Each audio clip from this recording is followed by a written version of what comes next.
Shalom everyone, it's called Torah. It's Tuesday, it's not noon, it's 10:30. We have a special class this morning at 10:30 and the rest of the weeks will be again at 12 o'clock. So we are in Parashat Noach, the second parsha in the book of Genesis, Sefer Bereshit. And I would like to talk not really about the flood, not about the Mabul, not about Noach, not even about the Babylonian tower, but rather to talk about the end of the parsha. Something that I think many people don't really put too much attention to, and I think that it teaches us a tremendous message. The last two verses of this parsha says the following idea. Vayikach Terach et Avram beno, and Terach took his son Abraham, and Lot, the son of Haran, his grandson, and his daughter-in-law Sarai, the wife of Abraham his son, and they departed with them from Ur-Kasdim to go to the land of Canaan, the land of Israel. They arrived at Haran, and they settled there. The days of Terach were 205 years, and Terach died in Haran. The Torah delineates a story that really came to almost no end. Terach, Abraham's father, was really the first one to leave Ur-Kasdim, to leave his place, without God telling him to go anywhere. He just decided that that's not the right place for him, neither for his family, to raise them or to be with them or to settle in that place. So he decided really to go to the land of Canaan. That was his final destiny.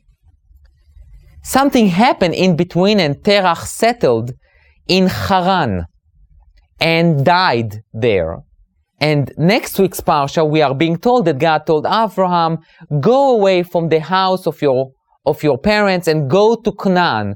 Basically saying to him, just continue on to the journey for the final destination.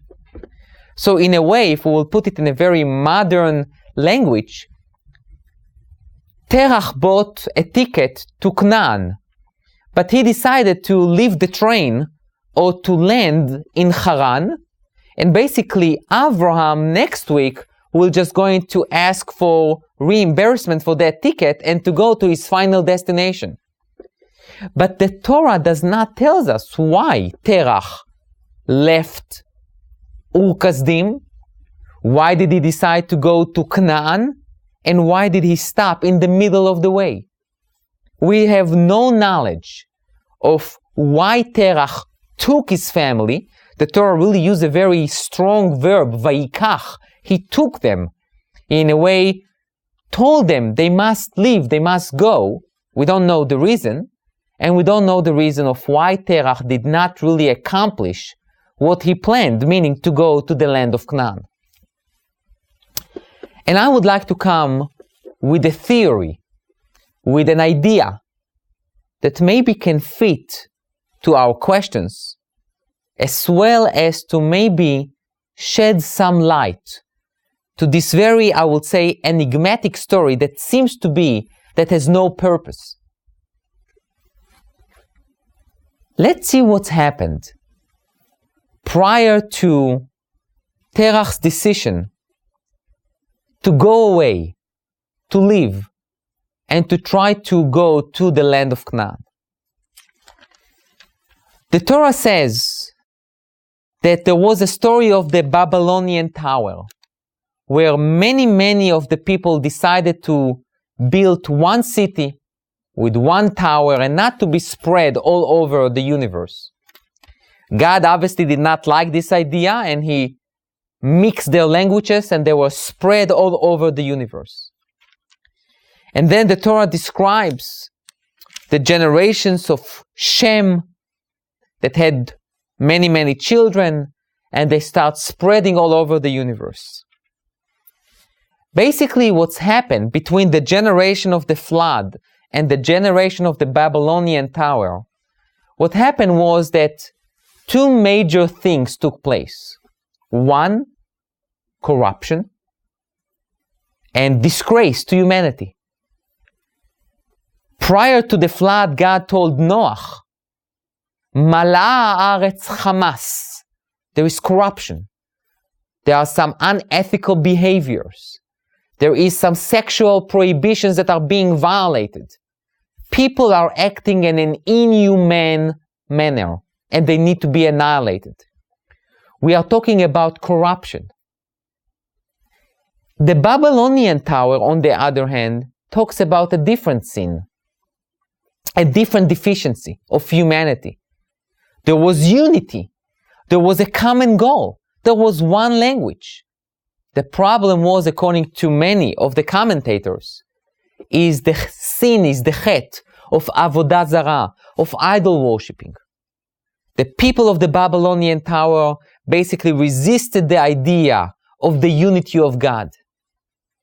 So basically we have a generation of sinners that talks about corruption and inhumane behaviors.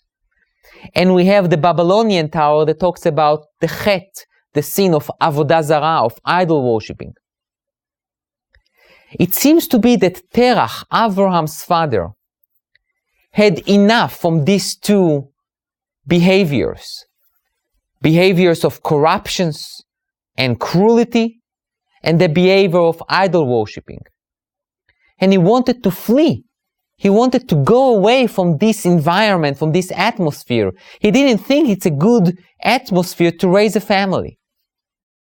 So he made a decision. He's going to go to a removed country, the land of Canaan, and to be there.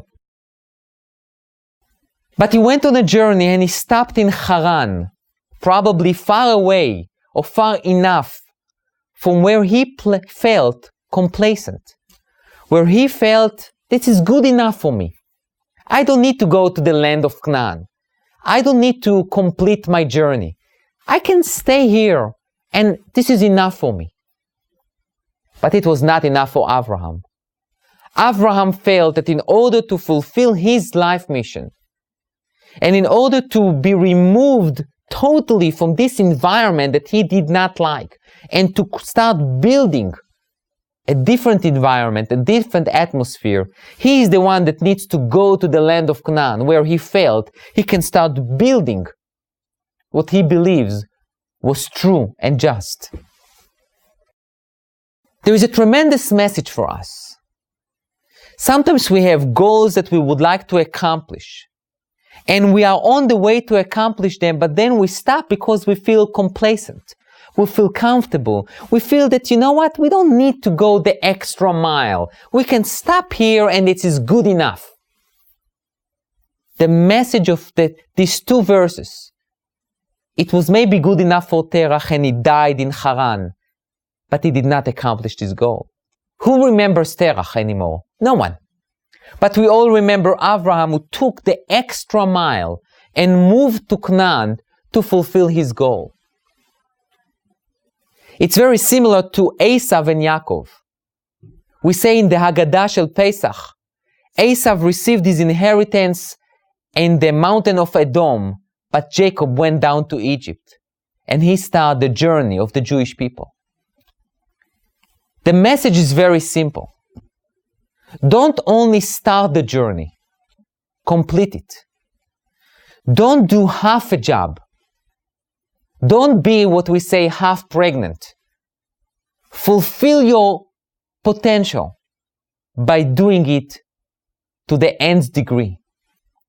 Don't only start and don't finish. It's always, don't get me wrong, it's always good to start. But don't always be on the starting mode. Complete your goal. Accomplish your mission. And the feeling of satisfaction and fulfillment will be something that will enrich your life and will allow us to continue and to begin new goals to accomplish. Thank you, and we will talk again next week.